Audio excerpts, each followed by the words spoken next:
Good morning and welcome to Raoul's house.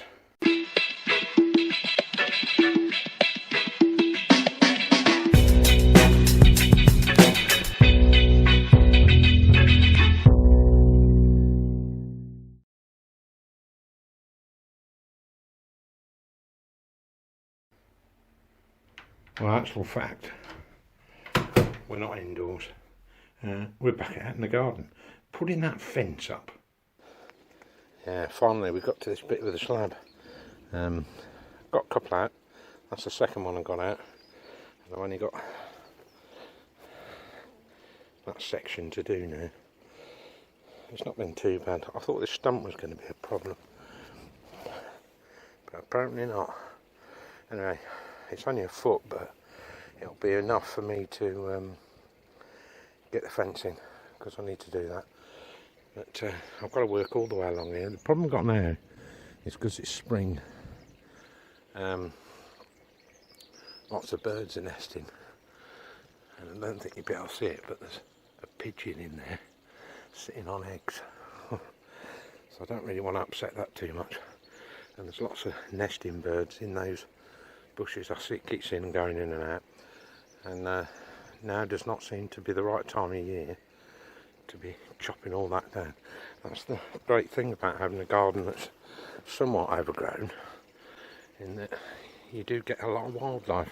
I've noticed this with the pond, that I even get dragonflies here, and you might think they're restful places, ponds, but I've sat next to them in the summer, or sat next to this one, and it's like a busy city. It's really busy. Yeah, so anyway, we'll keep chiseling away until I get to the next post, and I think I'll fit a new post in up there, so I've got something to fit and to fix to, and we'll get this panelling. That's today's job, and I really want to do it before it gets too hot, so I've started at 8 this morning. Yeah, I know it's not early, but it's early for me, so I can get all this digging done before the temperature starts soaring, which they have been lately. We're very fortunate, aren't we? Well, I'm almost up to the post, trying to avoid my shadow, but yeah, I've only got that little bit to do. I shall put in a new post. Can't replace the next panel, but I can definitely put in a new post, and that foot gives me enough room to I'm out of breath. That won't do me any harm, will it? And then I can put that in. Right, keep going. I didn't end up putting a post in there because I've got to replace that panel anyway, so I've just I'm making a panel that's fairly strong, that one. It's rotten at the top, but it'll keep the little ones out of the garden. Trusty spirit level. Just do it every 4 or 5, as long as it's near enough. Yeah. Not cheap Chinese drill. It's doing the job though. Getting warm out here. But anyway, that's the fencing. Well, up to about there. Sort of about a third of the way into the bed, I suppose.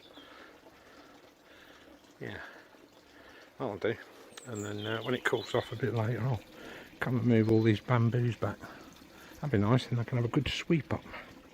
Got a couple of slabs left over, but I'm sure I'll find a use for those.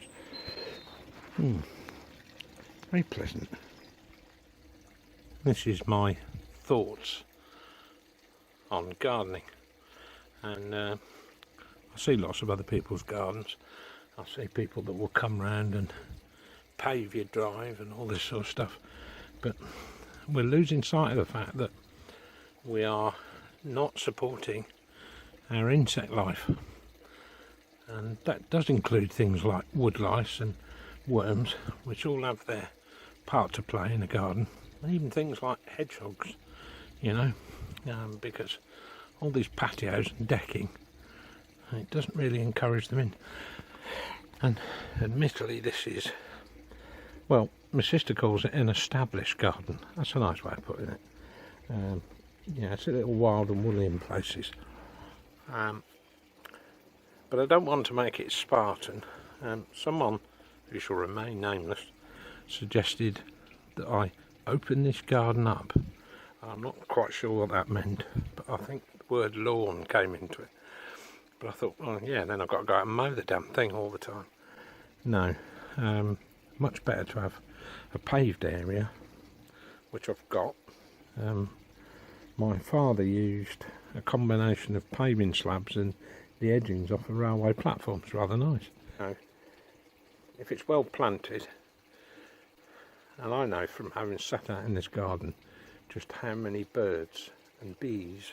I was talking to a bumblebee this morning, oddly, but just how many insects and everything else rely on this garden. It's home for them. So it's a sort of balancing act, isn't it, between having a garden that you can use, but also being as kind to nature as you can. Particularly bees, they need all the help we can get. Yeah, so I'm not one to have everything in neat little rows, and I know lots of people do. Manicured is what I'd call it. I just don't get it. I really don't get it. I suppose, you know, people like a sort of order to their life, you know. Look, I'm watching just the insects flying about in here. There's loads of them. Yeah, thankfully there's no green fly. Yeah, so that's really my thoughts on gardens. I've inherited, I suppose, although I don't know the Latin names for plants, I don't always know the common names.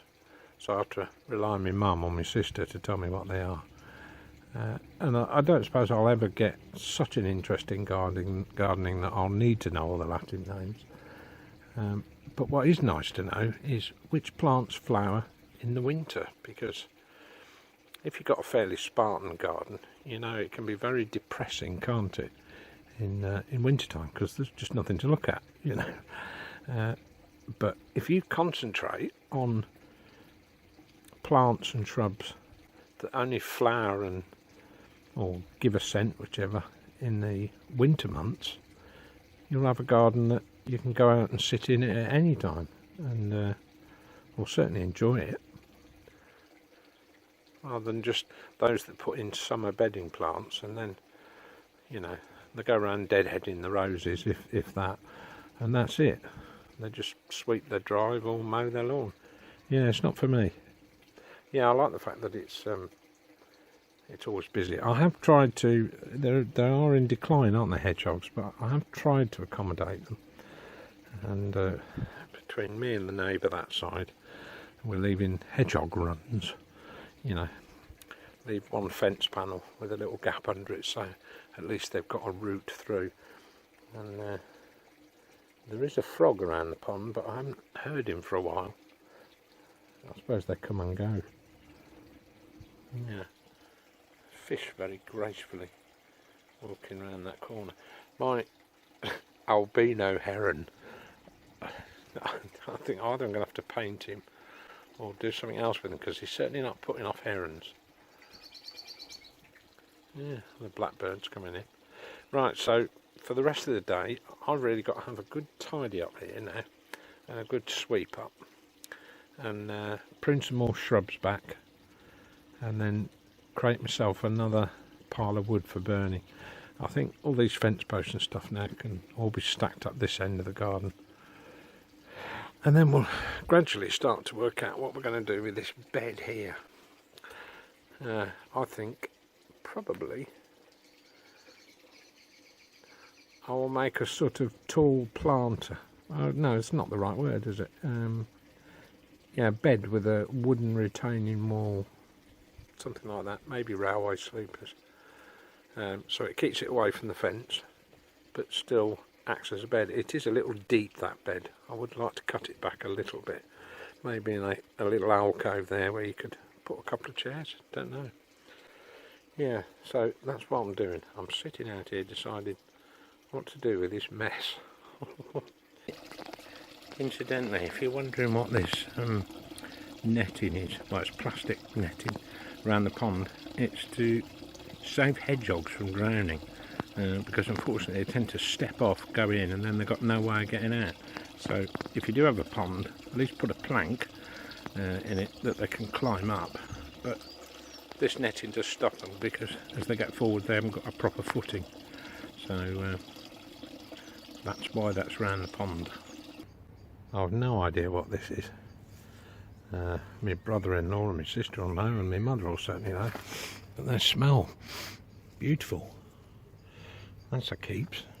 There's a lot of buddleia in this garden, but not, I wouldn't say it's the prettiest plant, but one thing it does have in its favour is it does attract butterflies, and there's lots of them. The other thing is, you see this garage that's at the end there? My plan was to start demolishing that, because I'd got a couple of Volkswagens and I couldn't get them in, and plus the fact, although the camper does fit in that garage, there's no room around it, there's a foot each side. So I've decided what I'll do is, for now, is leave things as they are, get rid of the other Volkswagen, so I've only got the camper to concentrate on, and that takes the pressure off me from having to get in skips to clear all this concrete and stuff. And maybe I can do that perhaps in the autumn. That might be wise, because then I can cut back all these shrubs, all the nesting birds should have gone, and I'll have a good idea what's left, what I want to keep, etc. So yeah, that's my thoughts on gardening, and comments below, you know, what would you do out here? I'll tell you what, I had thought, and I may still do it, is when I demolish that garage, and it will have to go because it doesn't serve my purpose at all, it's useless. I was going to put a pagoda up there, wooden structure, which I can park my camper under. The solar panels will still work on the camper to keep the batteries charged, and if I did need to work on it, I can just throw a tarpaulin over the pagoda. It's just less unsightly than that concrete and asbestos thing. It has got to go, really. It's been there a rather long time. Anyway, that would leave me a concrete slab, and then I can think about breaking that up and then concreting it all. So that's taken a hold for a while, and in a way I'm kind of relieved. Anyway, that's it from Ralph's house. As always, don't forget to subscribe. Please do leave a comment. They're always useful, even the negative ones. Right, take care. Oh, and don't forget to subscribe.